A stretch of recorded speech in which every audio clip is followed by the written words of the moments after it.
Estás escuchando Laboratorio de Juegos, tu podcast sobre la creación de juegos de mesa con Pablo Garayzar y Adrián Alba.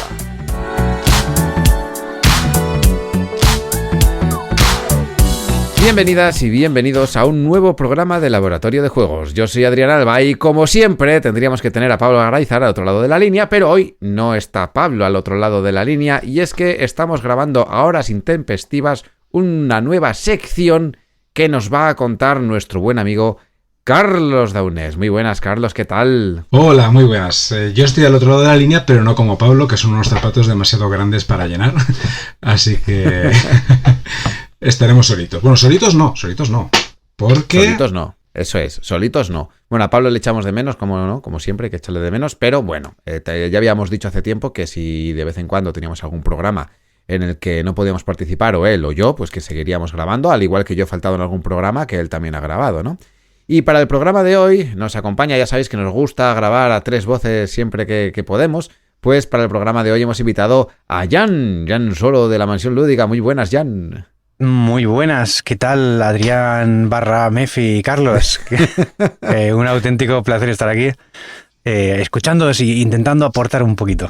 Para esta nueva sección traemos a Carlos. Bueno, Carlos me vino y me dijo que, mira, ¿qué te parece ahora que le estás dando a tope a los solitarios si hacemos un pequeño análisis de juegos en solitario? Entonces, bueno, esto es una locura que se le ha ocurrido a él, así que él la va a explicar y que nos cuente todo lo que haya que saber sobre esta nueva sección que ya no es el escritorio del novato, es el escritorio del solitario. ¿Cómo va la cosa? No sé, podemos llamarle la píldoras en solitario o algo así. No, la idea es, durante muchísimo tiempo el laboratorio ha estado hablando acerca, evidentemente, de diseño de juegos, y hemos hablado, yo creo, que de prácticamente todo. Siempre habrá cosas, ¿no?, que se podrán ir matizando, pero hoy vamos a centrarnos en la parte más lúdica, en disfrutar, ¿no? También nos gusta jugar, y en concreto creo que nos viene bien no analizar desde el punto de vista matemático, eso se lo dejo a Paco. A mí mi cabeza está muy limitadita para esas cosas. Tampoco examinar en profundidad pues cómo funcionan las mecánicas, pero la idea es traer juegos en solitario, que es algo que ahora pues se da mucho, ¿no? Juegos en solitario, juegos a dos. Cada día más. Cada día más. Hay muchísima oferta, y creo que es interesante que, aunque vayamos a hablar de estos juegos pues simplemente desde el punto de vista lúdico, pues un poco cómo funcionan, qué nos parecen y por qué nos gustan, pero luego quizás siempre podemos rascar, o cada uno en nuestra casa podemos rascar y ver de qué manera puedo implementar a lo mejor alguna idea en estos juegos en solitario. Así que la idea básica es esa. La idea es que no sean programas muy largos, pues 20-30 minutitos, luego ya veremos, ¿no?, lo que nos extendamos, porque como bien me decías en privado, tú eres un buen sucesor de Pedro Soto. Así que soy su alumno. Así que, bueno, la idea es que no nos alarguemos demasiado, pero bueno, a donde nos quiera llevar el juego. Sí. Hacer pues capítulos un poquito más cortos, simplemente analizando en cada uno de ellos pues un juego en solitario. Y esa es la idea, el concepto inicial. Si te parece, ahora empezamos a hablar de qué vamos a considerar como juego solitario y qué vamos a tener en cuenta para meter unos juegos y otros no. Sí, porque entiendo que habrás puesto un criterio para el juego en solitario, que sí, no serán juegos que tienen variante en solitario, sino que serán juegos solitarios exclusivos que estos 2 últimos años, han salido como champiñones, este tipo de juegos. Y he de decir que personalmente antes no jugaba solitarios, porque para mí jugar solitario era como, pues no tenía gracia, porque el juego, y lo he comentado en el laboratorio de juegos más de una vez, que para mí los juegos de mesa es un evento social o una actividad que hago para socializar. Este último año mi percepción ha cambiado un poco con la llegada de ciertos títulos al mercado que he podido probar, que he podido disfrutar y que cumplen, en mi caso, unas características muy concretas por las que ahora sí que juego a ciertos juegos en solitario. Pero bueno, cuéntanos, primero, Jan, tú jugador de solitario a tope, ¿no? Yo a tope. O sea, yo hace muchos años ya que juego en solitario y trato de jugar casi cada día. Una partidita ahí en solitario, o sea que me encantan. Súper fan de los juegos en solitario. Y grabarla si es posible, ¿no? Y grabarlas si es posible, sí. Hacemos la promoción. Aprovechamos Claro, que claro. tengo un canal de partidas que subo, pues no sé, 4 o 5 vídeos a la semana, seguro, de partidas en solitario. Sí, sí. Jan Solo Partidas se llama el canal. Ya por en si solo queréis partidas, no ver. me he complicado la vida. Y está bien porque es muy probable que os encontréis juegos de los que hablemos en esta sección en su canal. No sé si justo concretamente estos estarán ahora, pero es probable que si no están ahora, estén en algún momento. Sí, alguno hay. Así que, Carlos, cuéntanos más. Bueno, pues lo primero, que puedas jugarlo solo.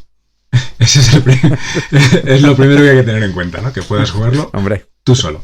Luego vamos a tener en cuenta, evidentemente, pues que las mecánicas que nos proporcionen sean mecánicas de juegos de mesa. Que los componentes sean componentes de juegos de mesa. Pues cartas, tokens, tableros, todo eso tiene que estar. No vamos a meter aquí los que son puzzles con dificultad creciente, estilos los IQ, los Smart Games, que son... Siempre hay un poco ese debate de el juego solitario es un puzzle, ¿no? O es un pasatiempo, ¿no? Eso a veces lo hemos hablado en el laboratorio.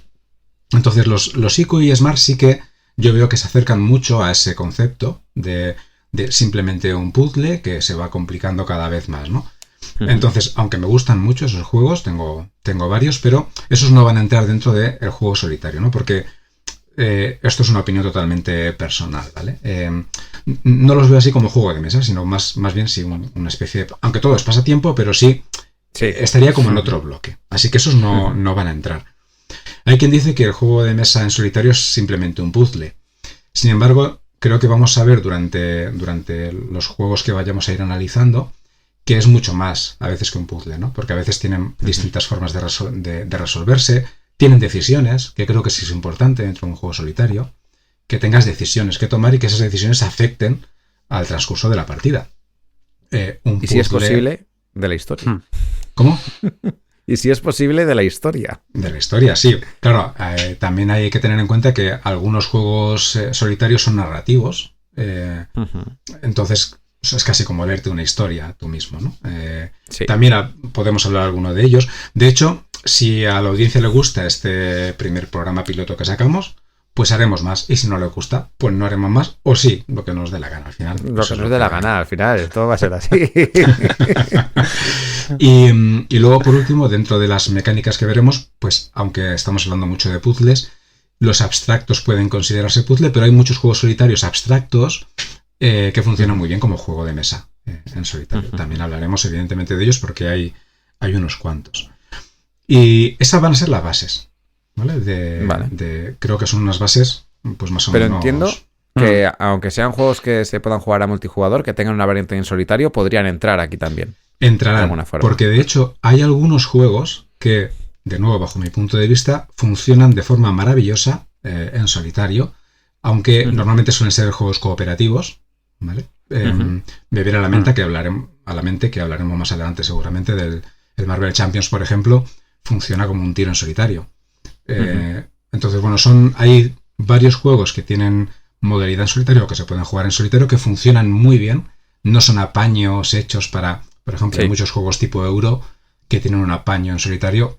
Claro, pero... lo que hacen es simular a otro jugador y cuando simulas a otro jugador ya no es lo mismo, digamos. Es un poco más raro. ¿Tú estás de acuerdo con estas bases, Jan? ¿Qué te parecen?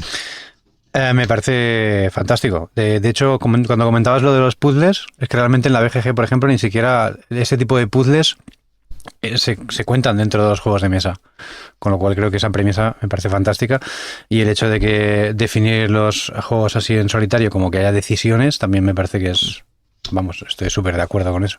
Siempre luego cada uno, pues hay muchos matices aquí, pero yo de momento coincido bastante. Muy bien. Me resulta curioso en ese sentido que el puzzle no esté metido cuando hay muchos juegos de mesa que son un puzzle literalmente, pero lo ponen como patrones. Sí. Hay que hacer patrones.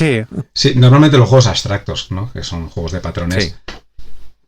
Pero creo que se entiende la diferencia que quería decir, ¿no? Porque los IQ que tienes, pues eso, es lo mismo y simplemente cada vez es más complicado o más difícil. Bueno, sí, para quien no conozca los IQ, es una cajita con diferentes fichas, hay fichas de diferentes formas, hay muchos IQs con muchas formas diferentes y básicamente te dibujan como un patrón con una vista cenital o una vista lateral o una vista de algo y tú tienes que conseguir que se vea eso en la forma que tengas tú para colocar las piezas. A veces tienes bolitas, otras veces tienes cubitos, otras veces tienes formas raras que tienen una tridimensionalidad súper extraña. Ujú. Y es buscar los patrones. Como piezas de Tetris. Sí, también. ¿No? Y hay Eso es. algunas que tienen eso que dices, que son en 3D, no son Claro, solamente... yo tengo unas que son como Sí, moléculas unidas, entonces hacen como que le abran, exacto. entonces hay unas que se ponen por encima y tal. Y Eso está. claro, A mí me gustan esos.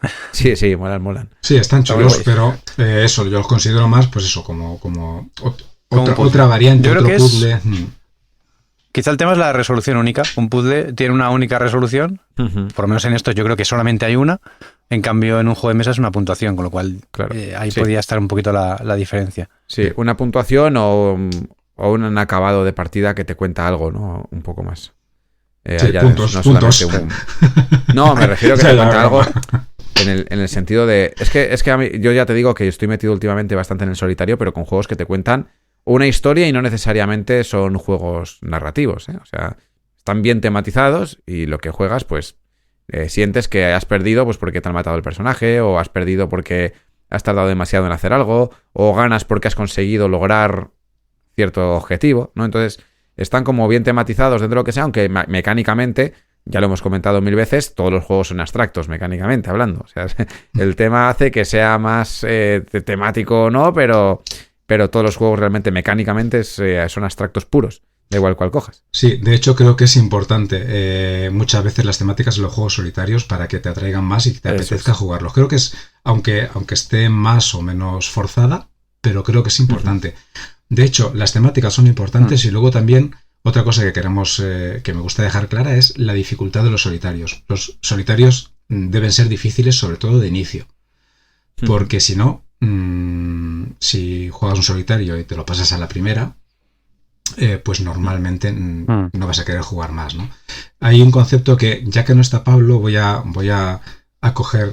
Lo voy a hacer muy mal porque el experto en esto es Pablo, pero lo de la neuroplasticidad del cerebro, ¿no? Esa capacidad que tiene nuestro cerebro de aprendizaje, de incluso adaptar su estructura a nivel molecular, ¿no? Crear nuevas sinapsis, nuevos recorridos.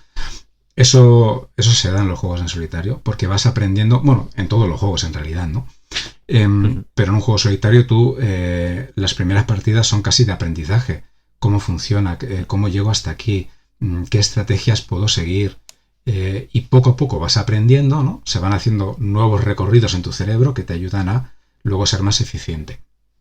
Y creo que es importante también, ¿no? De hecho, el primer juego del que vamos a hablar, tiene un nivel de dificultad, creo que de inicio, muy alto. Yo cuando jugaba digo, este juego se está quedando conmigo. Digo, no, esto es imposible, ¿no? Pero luego vas jugando partidas y te das cuenta de que no, que sí se puede, ¿no? Lo que pasa es que tus decisiones tienen que ir por otro lado. Y sobre todo, según vas jugando, vas conociendo, ¿no? Un poco más el juego poco a poco, y eso hace que tengas más posibilidades de ganar. Dime, Jan.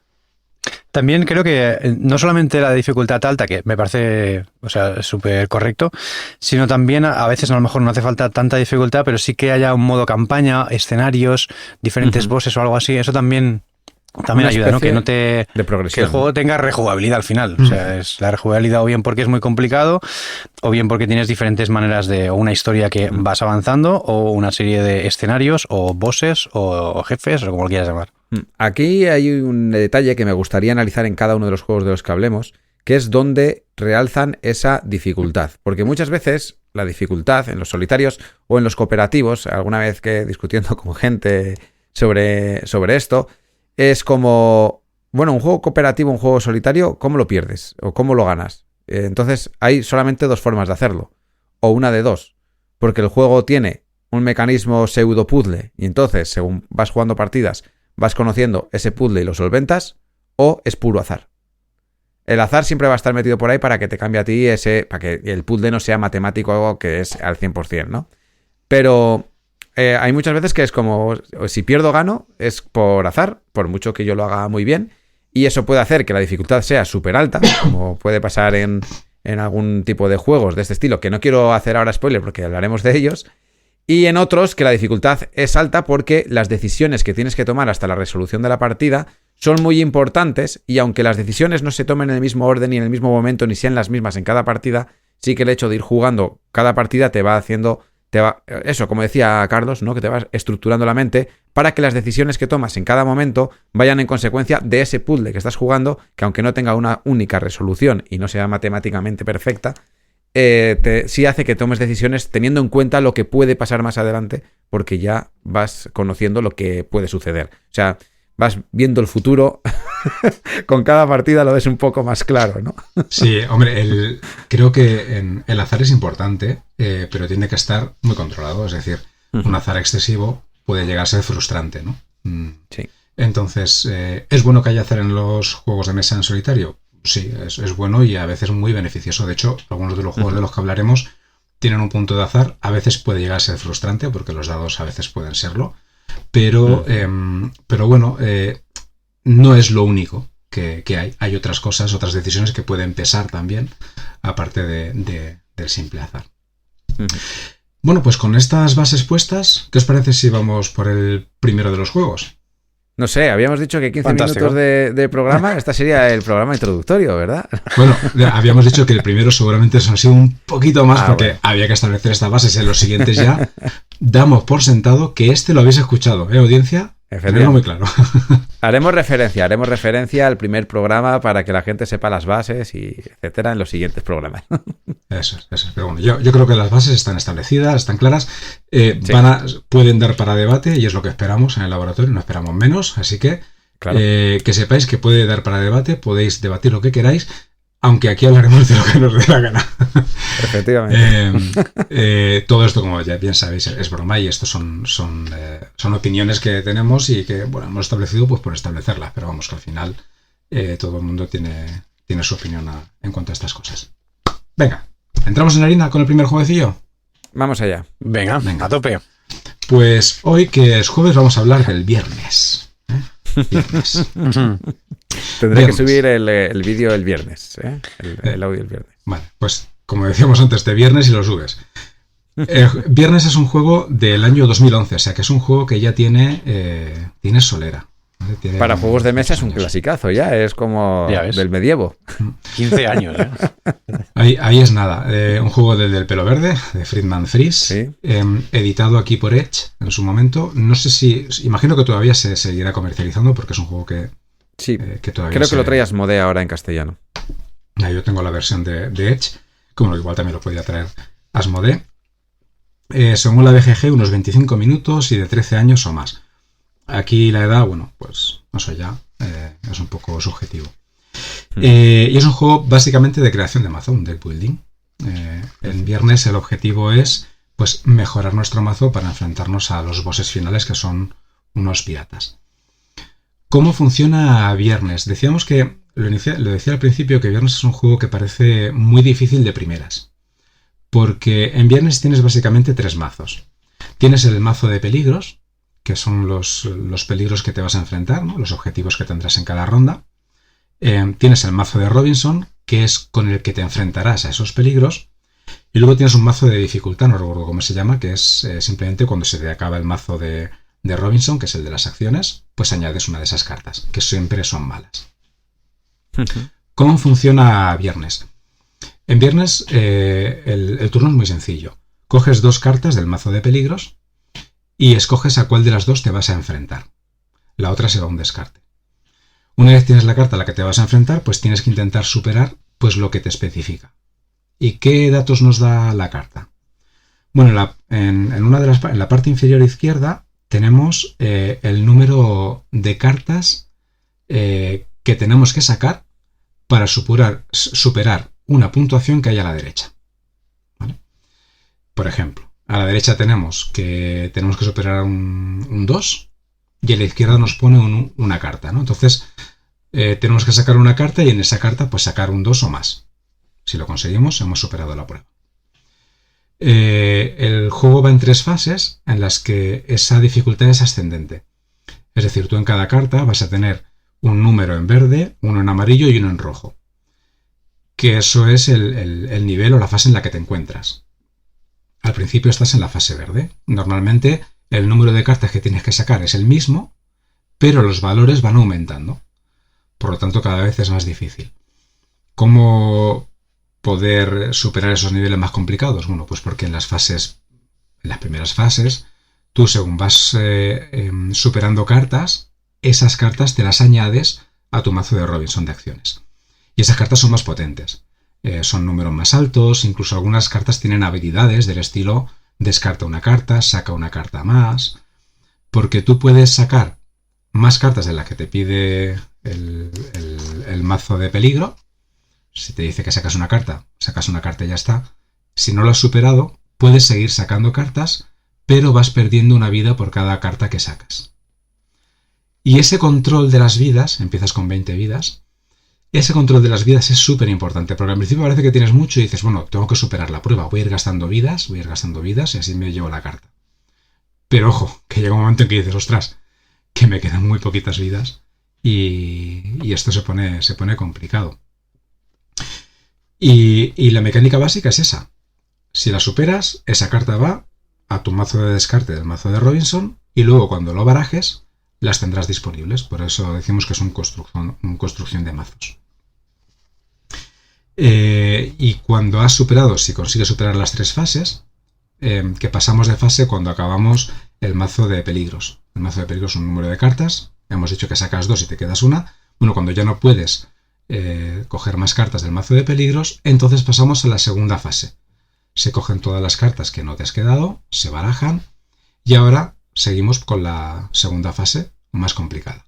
Cuando hemos hecho eso 3 veces, nos enfrentamos a los piratas. Son 2 cartas que se escogen de entre varias al inicio de la partida y tienes que intentar vencerlas. Hay una mecánica un poquito distinta en la que tú puedes sacar cartas, dependiendo del pirata, pues hay una mecánica u otra, pero tu objetivo es vencerlos. Y ya está. Cada vez que acabe tu mazo de acciones tienes que añadir una carta de dificultad. Normalmente son números malos. Un -2, un -1. Son cosas que te hacen daño. Porque tu mazo inicial es muy malo. Tu mazo inicial tienes cartas de 0, de -1, de 1. Creo que hay una de 2. Pero casi todo es así. Entonces, claro, superar un valor de un solo punto a veces se puede hacer difícil. Porque la otra opción que te da el juego, si no lo superas, es sacrificar esa carta. No te la llevas, no superas el peligro, has perdido esas vidas, pero por cada vida que has perdido, puedes eliminar cartas de las que han salido. Imagínate que me ha salido un -1 y 2 ceros. Y tenía que conseguir un 1. Bueno, me he quedado con una diferencia de 2. Son 2 vidas que he perdido. Vale, pues como son 2 vidas que he perdido, puedo eliminar 2 cartas. Pues me quito el -1 y me quito el 0. Es una forma de eliminarte la morralla que tienes de cartas de inicio. Y de esa manera optimizas el mazo. Quitas cartas malas y vas añadiendo las cartas nuevas. Esto que es una mecánica, la verdad es que muy sencilla. La mecánica del juego es muy sencilla, pero te da mucho. Hay muchas decisiones dentro de este juego. Tanto a la hora de cuántas cartas saco, me compensa seguir o no, perder vidas, no perderlas. Y se hace un juego que creo que aprieta muchísimo, sobre todo en las primeras partidas, que no sabes por dónde te caen los palos, pero que poco a poco vas cogiéndole el aire y diciendo, vale, es que estas cartas me las tengo que quitar pronto, esta carta ahora me conviene llevármela porque esta habilidad es buena de inicio, y da opción a muchas decisiones en un juego que juegas en 15-20 minutos si no pierdes antes. ¿Habéis jugado el viernes? Yo este viernes no lo he jugado, pero ya creo que sí, ¿no? Sí, yo sí que lo he jugado y bueno, yo no sé si es que me lío mucho, pero a mí las partidas se me van bastante más. Juraría que tengo una partida en el canal y creo que se me va 1 hora. Bueno. Llego hasta el final, eso sí, pero sí se me va.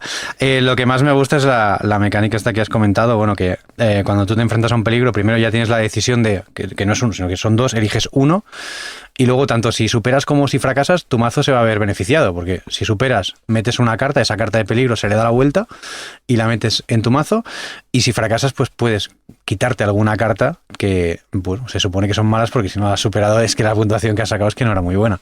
Entonces me parece muy interesante. Y quería comentar también, me gusta mucho el diseño de las cartas, porque no es la típica carta esta de tipo Magic de 63×88, la típica, sino que es alargada, porque como la carta está dividida en 2 partes, la parte superior y la parte inferior, que está boca abajo, digamos, para que cuando le des la vuelta te quede ordenado, pues pues la altura es el doble que la base y realmente queda muy, muy resultón, ¿no? Que muchas veces, no sé si yo por lo menos tiendo a utilizar el estándar de cartas y a veces darle este puntito cuando está justificado de buscar otra dimensión, pues puede ser interesante, ¿no? Según qué diseños. De hecho, es que es como alargada y hace que cuando la tengas en la mano te tape mejor la parte de abajo, ¿no? Que cuando estás utilizando una carta de tamaño estándar, pues como que cuesta más separarla. Sí, de hecho, hay veces que después de haber hecho el juego, incluso el proto, yo también digo, le vendría mejor una carta más finita para que muestre esto. De hecho, luego hablaremos de otro que también hace algo parecido, pero ese lo hace con tamaño estándar. De hecho, yo siempre cuando diseño juegos los suelo hacer en tamaños el póker, pero tamaño póker o Ocean, ¿no? Y lo hago así simplemente por comodidad, porque es de lo que tengo en casa y si quiero darle rigidez a la carta y fotocopiar una hoja, ponerlo en una funda, ¿no? Que es como suelo hacerlo, ¿no? Le das rigidez, pues bueno, pues lo diseño así. Pero es cierto, el otro día hablaba con un editor que cada vez diseñamos más en cartas cuadradas. Hay juegos que diseñamos en cartas cuadradas y dice, ¿pero por qué diseñas en cartas cuadradas? Que son más caras. Digo, pues es que hay juegos que lo piden, pero yo normalmente diseño en tamaño póker.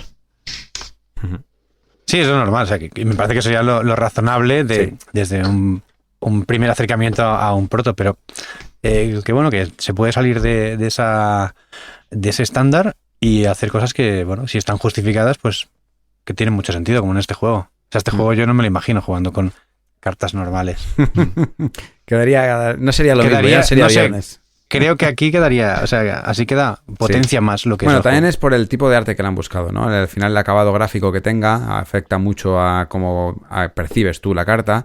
Está diseñado de una forma que se perciba que es como un cuadrado arriba y un cuadrado abajo, de forma que tú solamente tienes en cuenta la parte cuadrada de arriba e ignoras la parte cuadrada de abajo. Como digo, es un juego que yo no he jugado, pero veo varias premisas aquí, ¿no? Porque al final, que yo no lo haya jugado no quiere decir que no lo conozca. Es un juego que he visto partidas, he escuchado a Jan hablar de él, tengo a mi amigo Prieto de Turnos Nocturnos que está también cada 2x3 contándome o jugándose partidas delante de mí, porque estamos en videollamada y se está jugando una partida ahí, ¿no? Y te va contando y vas viendo. Y claro, hay cosas del solitario que, claro, lo hablamos mecánicamente y dices, bueno, ¿dónde está la gracia? Habíamos hablado de analizar varias cosas, como por ejemplo el tema de dónde está la dificultad de este juego y cómo haces para que sea atractivo para jugar en solitario al mismo tiempo de que no sea un puzzle, ¿no? Y ya está. Lo primero que veo yo aquí sin haber jugado es el tema. El tema me parece brillante, que no lo hemos comentado exactamente, pero en principio tú eres Viernes. Sí. O sea, tú como jugador eres Viernes. Y ha llegado Robinson Crusoe, que es un matado de la vida, que no sabe hacer lado con un canuto, que no sabe hacer nada directamente. Entonces le van saliendo retos sencillos o retos normales por el camino y tú como Viernes le vas enseñando a hacer esas tareas. Tú le dices, bueno, entre estas dos tareas tú eres el profesor Miyagi. Entre estas dos tareas vas a hacer esta y vas a dar cera o vas a pulir cera. A ver, ¿qué vamos a hacer? y vas a intentar hacer eso. Y luego en la dificultad, por lo que he podido ver en las partidas, y ahora me lo confirmáis vosotros si esto es así, creo que con las partidas vas aprendiendo mucho mejor cómo poner, cuándo descartar una carta desde el inicio.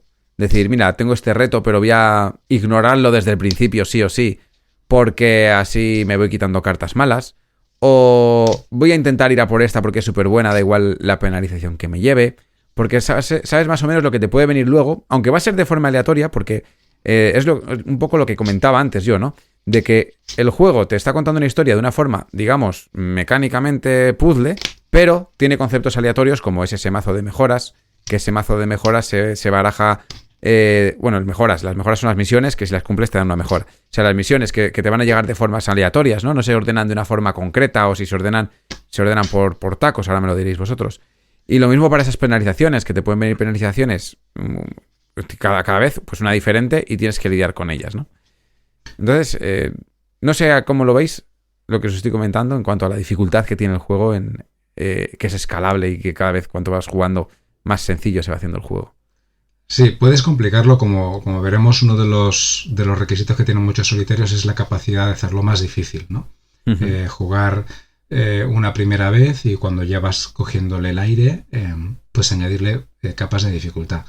¿Cómo lo hace Viernes? Bueno, hay unas cartas, las cartas de dificultad que añades las que mencionaba, cuando se te acaba el mazo de Robinson, le añades una de estas cartas. Hay algunas que al principio no juegas con ellas. Por ejemplo, la carta Muy Tonto, ¿eh? Se llama así. Se llama así, sí. Se llama así, es la carta Muy Tonto. Claro, es que Robinson es muy tonto. Esa la puso ahí José Es Mota, muy ¿no? tonto, es muy tonto. Pues esa carta te da un -3. Eso es una barbaridad. Claro. O sea, te sale un -3 Sí. y te destroza. Te destroza. Pues esa carta, por ejemplo, al principio juegas sin ella. Luego puedes añadirla. Los piratas todos varían. Hay no sé cuántas cartas de pirata hay unas cuantas. Solo juegas con 2 cada partida. Y cada uno de los piratas, la forma de enfrentarte a ellos es distinta. En unos pues tienes que conseguir una puntuación concreta. En otros... bueno, todos tienen puntuaciones más o menos altas, pero algunos tienen ciertas habilidades que te permiten sacar un mínimo de cartas y ya está. Hay una sensación de combo muy interesante porque a lo mejor te dice, vale, puedes sacar solo 15 cartas. Con esas 15 cartas tienes que superar 35, una puntuación de 35. Pero claro, hay cartas que sus habilidades te permiten combarlas, ¿no? Vale, pues esta te permite sacar una carta más. Esta sumarte 2 vidas. Esta puntúa por 2 la carta tal. Entonces todo eso hace que puedas combinar al final. Pero las dificultades están precisamente en ese mazo, ¿no? Que te añade puntos negativos muy altos que lidiar con ellos es complicado. Y quitarte las cartas de Robinson te cuesta más. Una carta normal te cuesta una vida, pero las cartas de Robinson necesitas descartarte de 2 vidas para eliminar una carta. Y ojo, eso es complicado. Es cierto que es un juego con el que vas aprendiendo las partidas. Decía antes que las primeras partidas que jugaba yo decía, esto es imposible. Esto no es imposible ganar, digo, pero hay que poder, porque para eso está, ¿no? Y sí es cierto que vas jugando las partidas y dices, pues mira, sí puedo. Es lo que dices. Sabes qué cartas hay en el mazo y dices, vale, esta la quiero ya, o esta no la quiero ahora, esperaré a que me salga más adelante. No sé si estás de acuerdo con esto ya en el tema de Viernes. Sí, yo creo que la dificultad radica en 2 cosas, yo creo, en cómo te construyes tu mazo, porque aquí hay, bueno, el tema de cómo metes cartas en el mazo y cómo las eliminas. Eliminar puede parecer muy suculento, decir, pues me quedo con, no sé, empiezas con, no sé si son 4 unos o algo así, pues me elimino todos los ceros, que debe haber como 5 ceros y 5 menos unos, y me quedo solo con eso. Pero es que el juego funciona que cada vez que ciclas el mazo, cada vez que tienes que volver a barajar, ahí es cuando metes una carta de esas malas. Una carta de ese muy tonto, ¿no? Un tonto sí. A secas, que te da un -1 a lo mejor, o te da un -2 o que te da alguna penalización. Entonces, el equilibrar ese mazo de, vale, tengo que descartar cartas, pero tampoco me puedo flipar porque si no, claro, va a ser contraproducente. Con un mazo muy estrechito, muy finito, mejor dicho, con pocas cartas, enseguida voy a meter cartas malas. Pues eso, una parte de construir tu mazo y luego saber valorar los desafíos. Entonces, por ejemplo, yo estoy mirando aquí algunas cartas de inicio que te dice saca 4 cartas y necesitas 4 éxitos. Esto es prácticamente imposible. En la primera mano es dificilísimo, porque creo que tienes muy poquitos éxitos, que justo en 4 saques unos. No, eso no lo hagas directamente.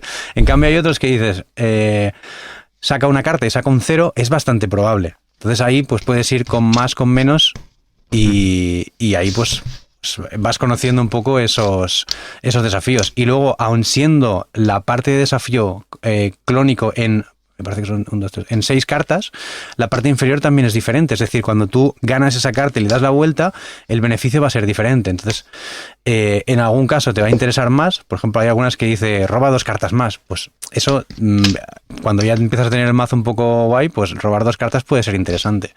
Entonces, con esas 2 cosas, con el cómo construyes tu mazo y cómo están los desafíos, creo que más o menos con eso vas jugando estratégicamente. Y yo personalmente lo que hago es, cuando acabo el ciclo, me miro, hago un promedio de las cartas, en plan, vale, ¿qué tengo?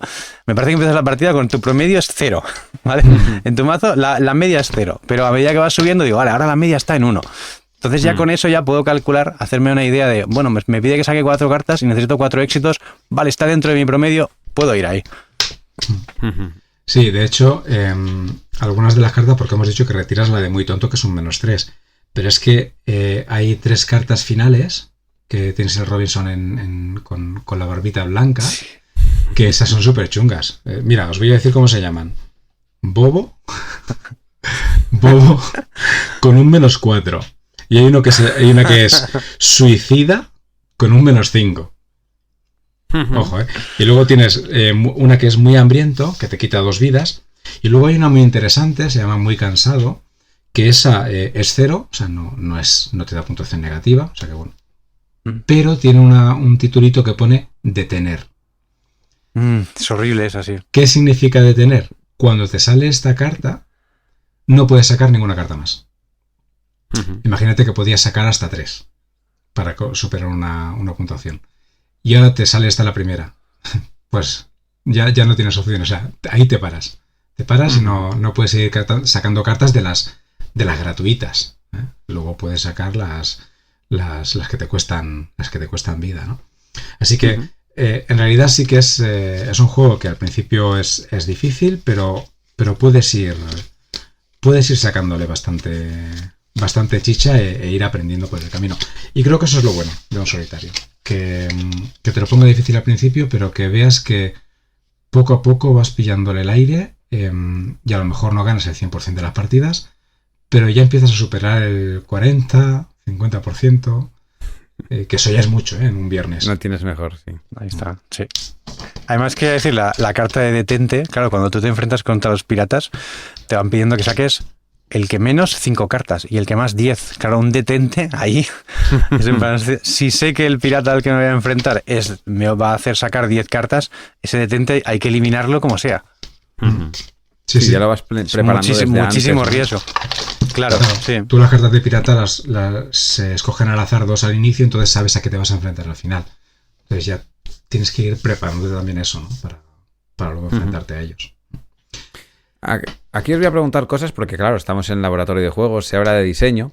Entonces, aunque no íbamos a hablar de diseño como tal, aquí se va a hablar de diseño, aunque Carlos no quisiera. No, me parece perfecto. Entonces, siendo los dos que habéis jugado a este juego bastante, me gustaría que me dijerais, uno o los dos, porque igual si coincidís no hace falta que lo digáis los dos a la vez, qué es lo que, bueno, creo que lo habéis dicho ya, ¿no? ¿Qué es lo que hace brillar al juego dentro mecánicamente para que pues la audiencia pueda tomar como referencia ciertas mecánicas de este juego para hacer sus propios diseños? Y luego también, ¿qué es lo que creéis que se podría mejorar en este diseño de lo que habéis visto? Quizás exceso de azar, quizás cartas desequilibradas, quizás yo qué sé, me lo estoy inventando, ¿eh? Cosas que hayáis visto ahí que decís, mira, pues mejoraría por aquí. Qué marrón. Ya, bueno. ¿Qué le dices a Friedman Freeze? ¿Eso está roto? Claro, da igual. Bueno, todo el mundo puede mejorar. Todo se puede mejorar. Ya sabes que ningún diseño está siempre cerrado. No. Bueno, si quieres ya empiezo yo con lo que veo que es positivo, ¿vale? Del juego. A mí me gusta mucho que es súper sencillo, mecánicamente hablando. Es decir, lees las reglas y puedes empezar a jugar sin cometer prácticamente errores porque la mecánica del juego es muy sencilla. Y luego me gusta mucho pues esa capa de decisiones que tiene. Tanto a la hora de hasta dónde te arriesgas, un poco push your luck, ¿no? Hasta dónde te quieres arriesgar, como la gestión que tienes que hacer de los recursos, que al final tus recursos es la vida, la gestión que tienes que hacer de esa vida para ver hasta qué grado te compensa perderla. Hay cartas que luego te permiten ganar vida, entonces ir equilibrando eso, ¿no? ¿Qué cartas estoy metiendo? Vale, sé que tengo cartas que me dan +1 de vida o +2 de vida, tengo alguna que me resta, ir controlando eso me parece que está muy bien. En cuanto a fallos de diseño, pues sinceramente... No tiene que ser un fallo de diseño, tiene que ser algo que tú digas, para mí esto era mejorable. Una cosa, o sea, son conceptos diferentes, ¿eh? Fallo de diseño a este juego tiene algo que a mí, pues... Bueno, ¿no? Es un juego del 2011 y yo sinceramente lo he jugado un montón y no hay nada que me chirríe. Sí que es cierto que la curva de aprendizaje en mecánicas es muy sencilla, pero luego el juego al principio te aprieta mucho y si no le das la oportunidad de echarle varias partidas, puede frustrarte y dejarlo a un lado cuando es un juego que merece mucho la pena. Quizá, pues eso, ¿no? Que al inicio pueda parecer un juego muy difícil, pero es que necesita algunas partidas, no para entender cómo funciona la mecánica, sino para saber optimizar. No es un poco la gracia, ¿no? También el hecho de que empieces mal y cada vez que juegas una nueva partida sientas que vas mejor y que vas controlando un poquito más y has llegado un pasito más allá. Yo la verdad es que no le veo, o sea, no cambiaría nada realmente. O sea, pues quizás a nivel de funcionalidad, pues a lo mejor, pero es que creo que funciona muy bien. O sea, creo que es un juego que está muy bien hecho porque en cada turno tienes varias decisiones entre cuál eliges, que sí que vale, que están no están balanceados los retos, pero es que ahí está un poco también la gracia, ¿no? Que tú puedas aprender cuáles son los retos que son... Bueno, es que realmente sí que están balanceados, porque sí, vale, hay alguno, el que comentábamos antes, ¿no? En 4 cartas sacar un 4 de inicio es súper difícil, pero creo que te da una bonificación brutal. Te da claro. no sé si un más 3, claro. Sí, ahí esa está probablemente... Tu decisión, ¿no? De decir, claro. o me gasto todo el mazo para intentar sacar Claro, a lo mejor esto. si eres muy buen jugador y dices, hostia, mira, pues ya me he jugado, no sé con cuántas cartas empiezas, igual empiezas con 15 o algo así, pues ya me he gastado 8 cartas, tengo que sacar 4 y no ha salido todavía ningún 1, ostras, pues ahí también un buen jugador puede sacar provecho de este tipo de eventos. Sí, O sea, creo que sí que es calibrar. Llevar la cuenta de las cartas. Sí, yo creo que la cuenta de... creo que es súper clave el calcular un poco qué es lo que va saliendo del mazo y qué es lo que te queda ahí para saber a qué enfrentarte. Como diseñador, o sea, perdona, Jan. No, y por azar yo, la verdad es que es lo que pide el juego. Y el puntito push your luck, a mí no me gusta mucho el azar, tampoco. Sí, es que este juego lo pide realmente, yo no le cambiaría eso. Y es un azar bastante controlado en el sentido de que más o menos vas llevando un poco la cuenta de qué cartas tienes en el mazo, las que han salido y las que te faltan por salir. Entonces, es azar a la hora de cuáles son las primeras que te van a salir, que no lo sabes, pero bueno, según va avanzando la partida, pues vas llevando un poco más de control. Y creo que eso está guay. Creo que de lo más reseñable del juego no es la ilustración, ¿vale? La ilustración tiene su puntillo, no es un Frixelius, ¿vale? Pero... Está bien. Demasiado verde, pero está bien. Bueno, es el sello. Pero creo que es que mecánicamente es muy sencillo, pero tiene bastante profundidad. Entonces creo que eso es algo que como diseñadores a veces, lo hemos dicho muchas veces, menos es más, ¿no? Cuando mecánicamente consigues que algo esté bien engranado, sea sencillo, pero luego el juego tenga la suficiente profundidad como para darle al coco, pues creo que Viernes lo consigue muy bien. Es que además se juega como 3 etapas, digamos. Etapa verde, amarilla y roja. Y es que las cartas son las mismas siempre. Tienes como los 3 iconos. Entonces tú miras la carta y si está en la verde, pues mirarías el requisito del verde, en la amarilla o en la segunda etapa el requisito del amarillo, y ya está, o sea, no tienes que andar con diferentes mazos, ya está, o sea, es sencillez y funciona. De hecho, hasta te viene con 3 tableritos, que no serían necesarios en principio, ¿no? Pero viene muy bien para organizártelo, te pones uno a cada lado y otro en la parte superior, y hacen como un recuadro interno que es donde juegas, ¿no? Está bien. A nivel de componentes es muy útil tener esos tableritos y que te ayudan a tenerlo todo muy organizado y saber por dónde vas, lo que estás haciendo. Muy bien, me sirve. Así que espero que a la audiencia también le sirva. Tienes que probarlo. Tienes que probarlo porque gustándote los deck buildings. Sí, es totalmente. Encima, bueno, lo tiene Prieto, se lo voy a pedir para que me lo deje y ya está. Claro. No me hace falta ni ir a buscar si está en la tienda o no. Lo tengo fácil. Pues muy bien, creo que hemos desgranado bastante bien el juego de Viernes. Hemos estado hablando durante todo el programa.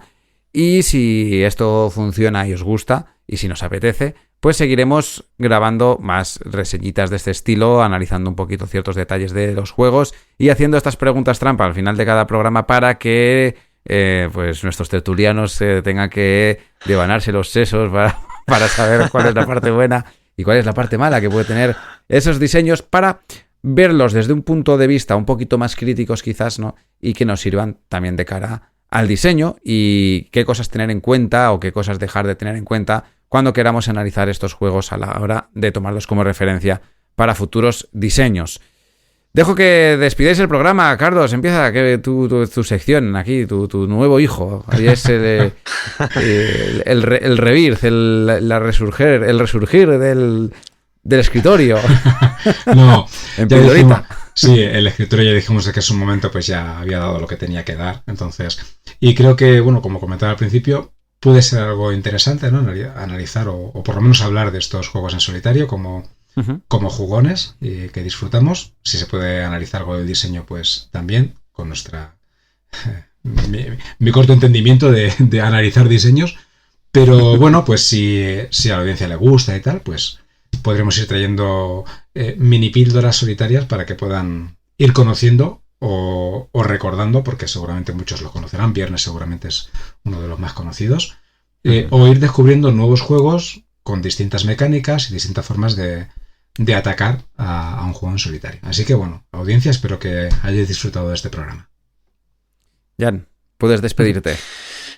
Bueno, pues yo espero que la audiencia también haya disfrutado mucho de estas pequeñas píldoras solitarias, ¿no? Que queda guay el nombre este. Y que lo manifiesten ahí en los comentarios. A ver si hay muchas más píldoras solitarias, que está maravilloso jugar en solitario y yo estoy muy contento de cada vez. Hasta Mefi se ha puesto, hasta Adrián se ha puesto a jugar en solitario. Esto es maravilloso. Sí. Ahí vamos conquistando el mundo. Sí, de hecho, yo llevo este año ha sido un vídeo ya subí que pone que era me paso a los solitarios, porque he encontrado como mi rinconcito. Quizás, para no contarlo todo hoy, ya en el siguiente programa que hablemos de esto, os cuento un poquito más de mis gustos en algún juego en el que yo también haya jugado mucho más. Y poco a poco vais entendiendo mi perfil de juego solitario, por qué es uno concreto y por qué se diferencian tantos esos juegos solitarios que antes veía con otros ojos y que estos pues me dan la vida. Nada más por hoy. Muchas gracias a todo el mundo por haber escuchado el programa. Gracias a vosotros también por haber acudido al programa para grabar esta maravillosa sesión. Y nos vemos en el siguiente programa de Laboratorio de Juegos. Hasta luego. Adiós. Hasta luego. Puedes seguirnos en las redes sociales, Instagram y Twitter, laboratorio_POD. También puedes escucharnos en YouTube, iVoox, Spotify y Google Podcast, Laboratorio de Juegos.